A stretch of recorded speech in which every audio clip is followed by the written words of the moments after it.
what we are experiencing, in my view, at this time in America, is the cultivation of ingratitude. I agree. And that, as I say often, you get a BA in ingratitude, you get a master's in ingratitude, and a PhD in ingratitude. And a professorship, too. So, Dennis, the phrase that you just used, the cultivation of ingratitude, this ties in so beautifully with the text in chapter 11, specifically because what is it that the Jews do differently this time than before, right? When they're asking for water, when they're asking for food. Before, it was like, okay, they're actually thirsty. Okay, they're actually hungry, right? The language in the Bible here is really fascinating. So it says in chapter 11, verse 4, it says, the rabble in their midst began to have strong cravings. Okay, now the actual Hebrew is that they began to hit'avu ta'ava, right? It's a doubling of the word. Whenever that happens, that's an intensification in Hebrew. So the basic idea is they are cultivating a craving, right? It's the craving that's to blame. They're not saying we want meat because we're hungry for meat. They're saying we are going to cultivate ingratitude. We're going to cultivate a craving, right? And so that's what makes Moses so angry. It's kind of a consumerism. Exactly, and you actually have to cultivate in your own mind a feeling that you have a lack of something, which is basically, I mean, human beings have a tendency to do this, right? We cultivate a craving for the taboo. And so as we stretch the boundaries of society, we look for new taboos to violate in order so that we can have a craving for that. And so that's what Moses is responding to. He's saying, what you're actually requesting is not something that you want. It's something that you've cultivated a craving for, which is why after the plague breaks out, this place is literally named Kivrot HaTa'ava. It's called Graves of the Craving. That the suffering of the people isn't true suffering. That's the point you're making, is that it's cultivated suffering. This is right. And cultivated resentful suffering. Right. And this is where Moses really begins to turn on the people in a dramatic way. Because before it was like, okay, I get it. You were slaves in Egypt. You have no sense of what it is to be a civil society. You have no sense of what it is to be a good person. And I'm even willing to stand up for you to the point where when you commit an act of idolatry directly after Revelation, I'll stand with you because I understand who you are. What he doesn't understand, and where Moses cannot deal with it, is you guys went out of your way to cultivate a thing that you didn't have just so that you could want the thing and then claim that you wanted to go back to Egypt for the thing. Well, that's a kind of claiming the virtues of victimization. And so what's happening here is something like this. So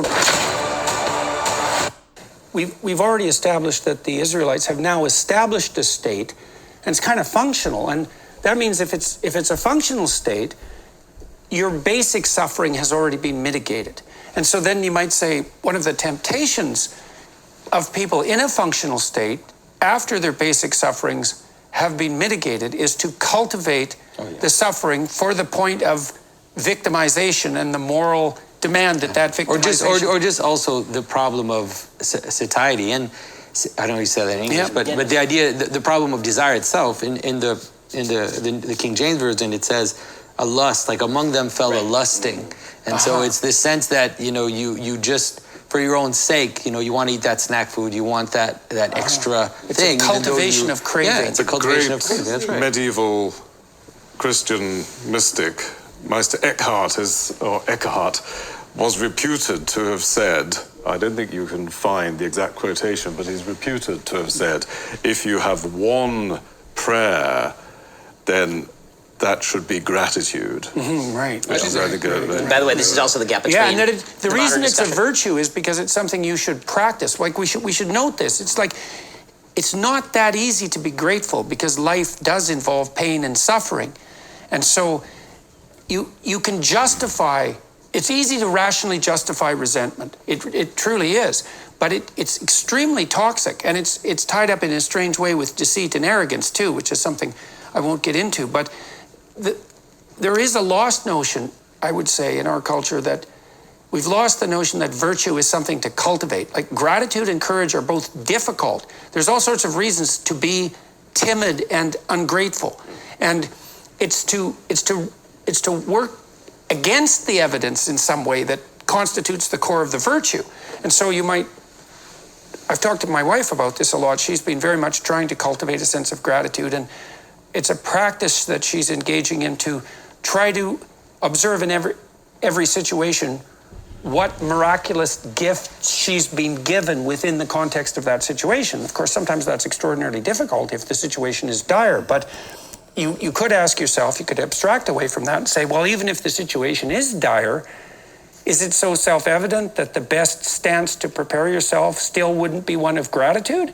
And it seems to me that that's a very hard argument to shake. W.H. Jordan, one of his last lines of a poem, let all your thinks be thanks.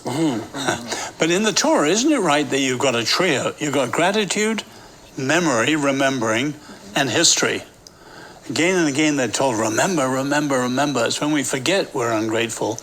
And the Jewish festivals are not festivals of nature like the Canaanites.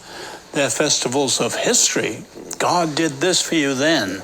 Is that part of, do you suppose that remembering is associated thematically with the notion of honoring your mother and your father?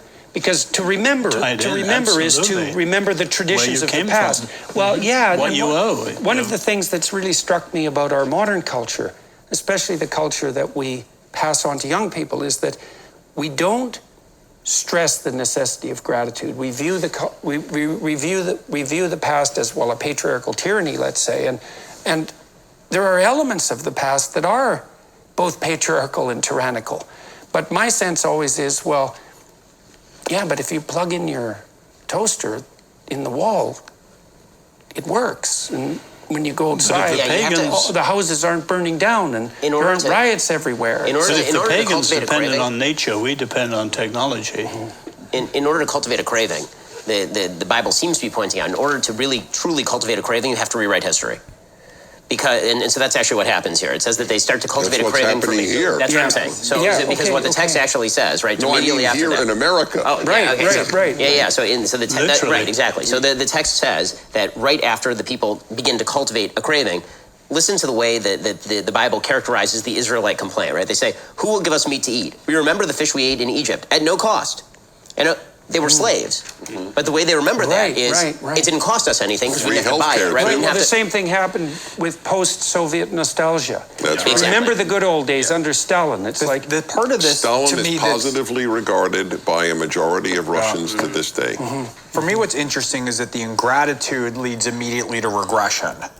And there's the Jungian term I always forget, which I ask you, that's regression to a prior archetype. What's that name when you... Oh yes, I'll remember that in a moment, yeah. Retrogressive restoration of the persona. Right, it's basically like midlife crisis, in a way. It's like you're in this time of change, you're getting close to something, right? And you're out of, like, I think of this image a lot in terms of, like, you're a hermit crab on the bottom of the ocean and you've outgrown your shell, right? And you're scuttling out, but you're naked and you're vulnerable and predators swirl everywhere.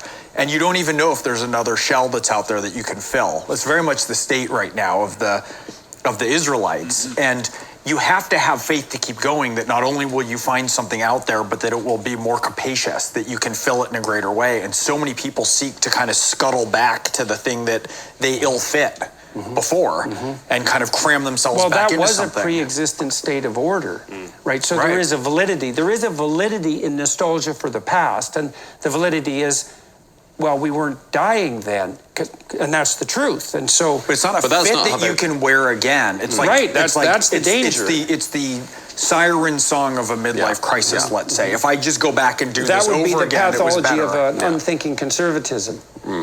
Right, but they're misremembering. That worship of the past. Yeah, they're misremembering. That's the point. It's not just, we survived, or at least we were alive back then. It was like we had all this extraordinary food.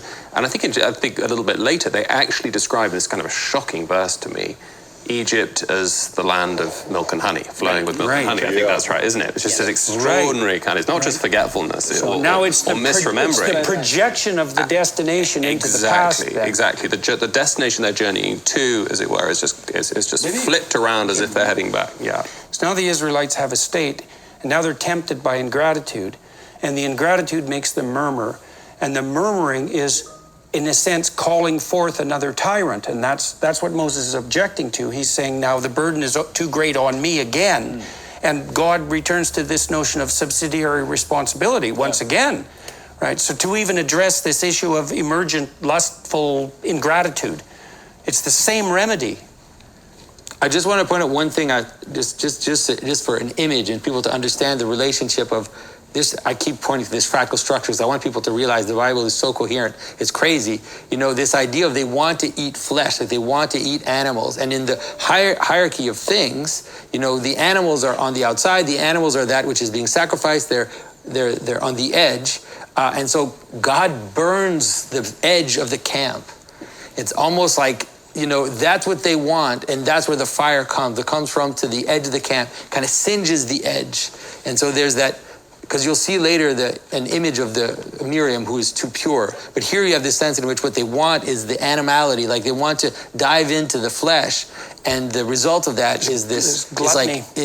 but the result is something like cutting off some part of the edge, a kind of circumcision, you could say, like cutting off the flesh. And Jordan, in accordance with what you're saying, which is this kind of attempt to, the desire for a tyrant that they want, that's borne out by this, look at the language that's used where the people are, right? So it says, Moses heard the people weeping, clan by clan, each one at his tent's opening.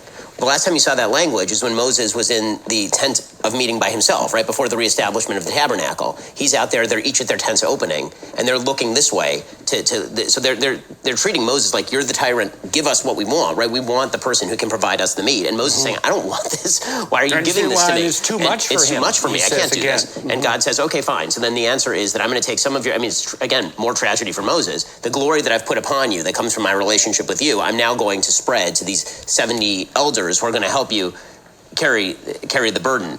And it kind of gets worse from here, actually. And the image, what's interesting is what the image ends up being is something that God promised in the curse, which is that you will eat and you will not be satisfied.